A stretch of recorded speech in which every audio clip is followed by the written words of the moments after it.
How long have you been waiting? Waiting for the right time, waiting for more confidence, waiting for things just to settle down, waiting for life to calm down? Here's the hard truth. You're not waiting for the right time. You're waiting to stop being afraid. Welcome back to the Marcus Allgood Show. I appreciate everybody listening and watching and sharing the show. Today we're talking about you're not waiting for the right time. You're just afraid. And this episode is really going to touch you in the fact that because we're all waiting on something, waiting on to start a business, waiting to lose weight, waiting to get sober, waiting on the relationship or to leave a relationship, waiting to launch a podcast, waiting to get into a relationship, waiting until Monday, and waiting until the kids are older, waiting until they have more money. The list just never ends. It's always going to be waiting on something. Waiting on a woman, waiting on a man. You're always going to be waiting on something.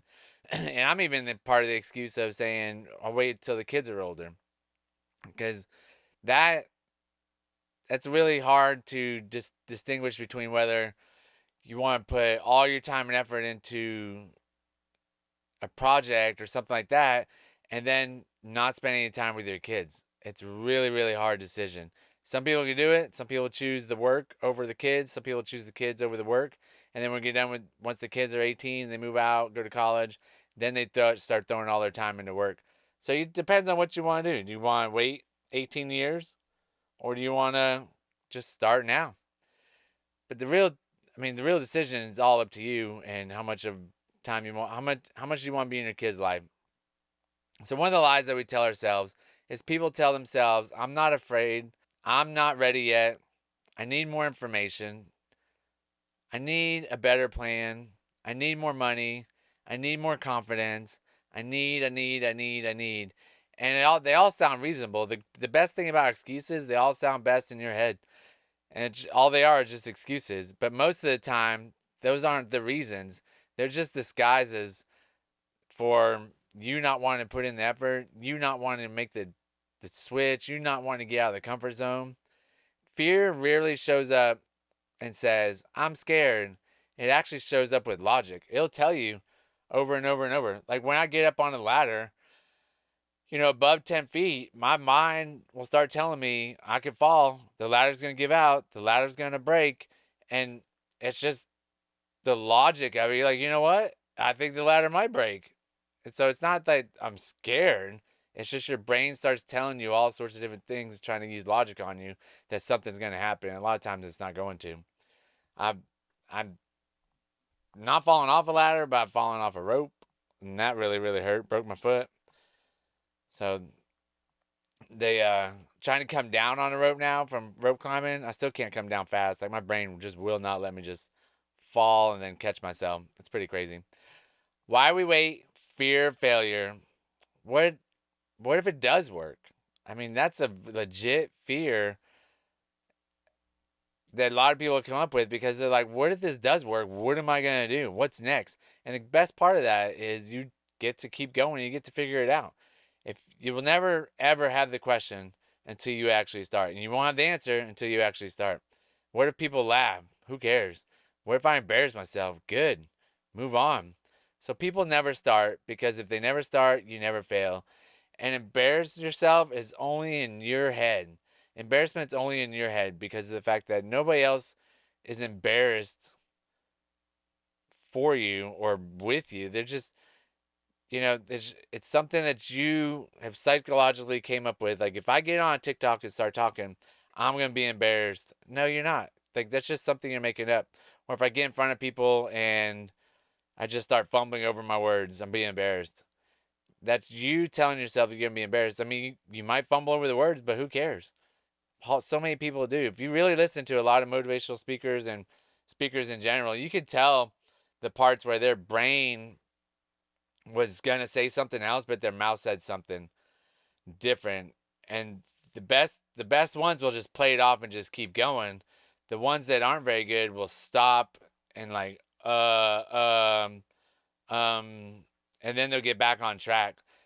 So it just depends. Like that person that had the ums is probably gonna feel embarrassed. The other one that just messed up and just kept going, not embarrassed at all. It's a different mindset shift that you have to have.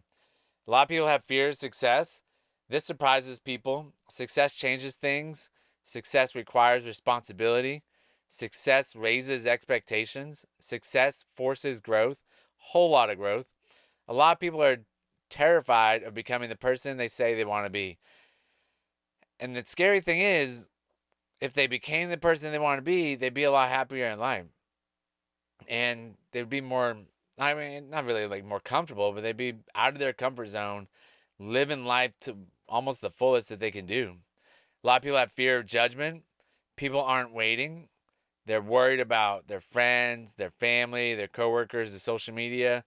They're worried about all the wrong things. The best part about fear of judgment is who cares what your friends think and who cares what your family thinks. The best part about jumping out of your comfort zone are the people that are on social media or the strangers that you've never met that are rooting for you compared to your family and friends that are saying you don't want to do this and are trying to keep you in a comfort zone. The the complete strangers are the ones that are going to be your biggest fans, and it's crazy how that works. It's such a great experience to have. I mean, I have it with the shop and in real estate. I had it with the gym. So many people are like, "Oh, why did you do this?"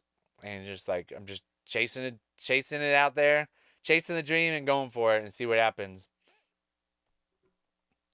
Most dreams die because people are more afraid of judgment than regret. And that's just wild. Just go out there and do it. The worst thing that's going to happen is somebody might talk about you, or you actually fail, or it actually succeeds, and you got all these strangers coming up to you, congratulating you, buying things from you, people you don't even know. And the crazy thing is, like, somebody that is usually asking for a discount is friends and family. And those should be the people that are paying the most for your services or your product or something like that, not complete strangers. The myth of the perfect time. The perfect time does not exist. It never has and never will. When you're young, you don't have enough money. When you're older, you don't have enough time. When you're single, you need stability. When you're married, you have responsibilities. There's always a reason. There's always an excuse. And there's always another season coming. The best time to do anything is last year or the year before or the day before or yesterday or today. Never wait for the future. Just make it happen. What waiting costs you is this section is going to hit a little harder than normal because waiting costs your opportunities, confidence, momentum, growth, self respect, not lying to yourself. Every year you wait, the dream becomes heavier, not because it's harder, because regret got bigger. And the price of waiting increases every single year that you wait. So if you're waiting for your kids to get out of school, or if you're waiting for your kids to do this, or if you were just waiting for the money, just get out there and start. And the crazy thing is, a lot of times things will just start falling in place that you need to. You get help with the kids, you find the money. Right now, summertime, it's a little bit harder to be at the shop more because the kids are home from school. Mine are a little bit older, but we've gone through two different businesses where the kids were out of school and they were younger and they couldn't stay at home. And we had to coordinate with Grammy or get a babysitter, or, I would stay home or Kelly would stay home. There's always something happening that you have to overcome. And if you're not a problem solver, then it's going to be really hard to overcome most of the problems that you have. So the difference between winners and everyone else: winners aren't fearless. They simply act while afraid. Everybody is scared. The entrepreneur is scared. The speaker is scared. The athlete is scared. The person who changed their life is scared. The difference: they moved anyways. Courage isn't the absence of fear. Courage is the movement despite fear. When I changed my life from, going from drinking, smoking, totally different life change. And then when I quit drinking, quit drugs, everything, totally different life change. Was I scared? Yeah. But did I make it? Yes. Do I love my life? Yes. Am I still scared? No. It's actually a really great life to not have to worry about substance abuse or trying to get the next fix, or, trying to get high at some point. It's a great feeling. Even when I quit caffeine, it's still a great feeling. So how do you break the cycle? First, you have to admit you're scared. Stop calling it preparation. Stop calling it timing. Call it what it is. It's fear. You're scared to go out there and do it. You're scared that it might not work. You're scared somebody's going to laugh at you. Who cares? Get out there and do it. Lower the stakes. Don't start the business. Start the first step.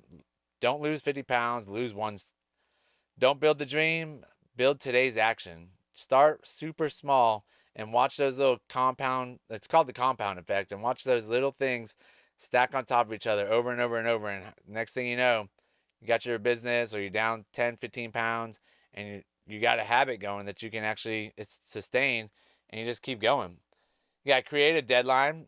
Waiting loves ambiguity. Deadlines create movement. If you set a deadline for a month from now, guess what? You're probably going to get it done. Procrastination, we all do it, but if we don't have a deadline, we'll procrastinate that thing on for years. Accept imperfection. Your first version will be bad, always is. It's terrible. That's normal. Progress beats perfection every single time. That's the best thing about doing these kind of things is you can work on it, improve it, work on it, improve it, work on it, improve it. It's always going. Like there's never an ending to it. Same with working out. That's the best thing about it. There's no end goal. There's no end game. So on the closing challenge, what have you been waiting to do? Write it down. What conversation, what dream, what decision, what goal? Now ask yourself, am I really waiting for the right time or am I waiting to stop being afraid? Because that day is never coming. The right time isn't found. The right time is created. So go out there and create your time. Create the dream that you have and let me know what it is. Let me know in the comments. Let me know. Email me. Anything. Just reach out to me. And that's the pod. I appreciate everybody listening.